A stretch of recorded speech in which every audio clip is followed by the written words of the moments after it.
the French guillotine. Clean, mechanical, and famously democratic.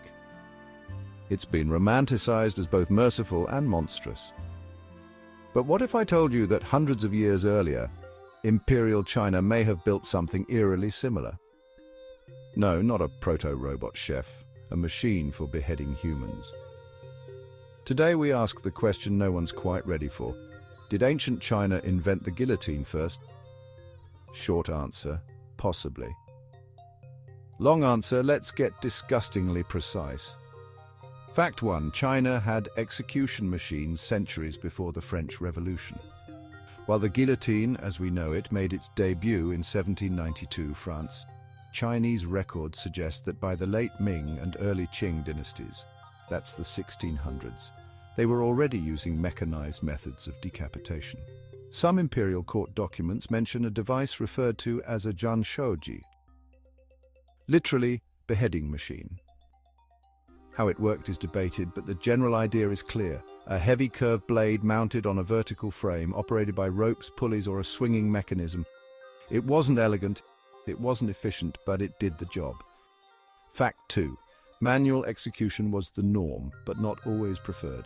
Most executions in Imperial China were done with a sword, a clean slice to the neck, if the executioner was skilled. If not, well, imagine paying for a haircut and getting a vivisection. So, for high-volume killings, ceremonial events, or when the court just wanted to maximize intimidation, mechanical options were used.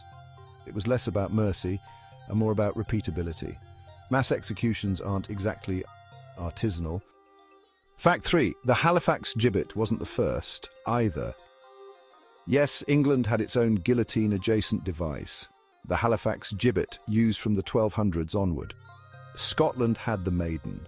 And yet there are scattered Chinese references to similar devices that may predate them both. But here's the kicker. While the European machines were clunky and inconsistent, the Chinese device was part of an imperial justice system that valued ritualized control. This wasn't about crime and punishment. It was about body and power. Fact 4. In Chinese culture, beheading wasn't just death, it was dishonor. In Confucian thought, the body is a gift from one's parents. To die without your head was to die in deep disgrace. Spiritually defiled, socially shamed, and cosmically inconvenienced. So when the state chose decapitation, especially by machine, it was more than punishment. It was dehumanization in hardware form. Even better, it didn't require a skilled hand.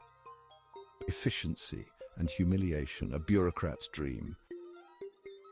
Fact 5. The records are sparse, but the myth persists.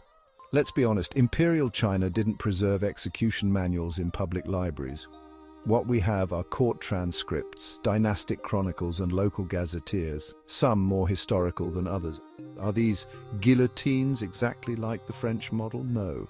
The Chinese machine was likely cruder, more theatrical, and far less standardized. But the concept, a human being restrained beneath a blade, which drops with force and finality. That's not just French. That's civilizational.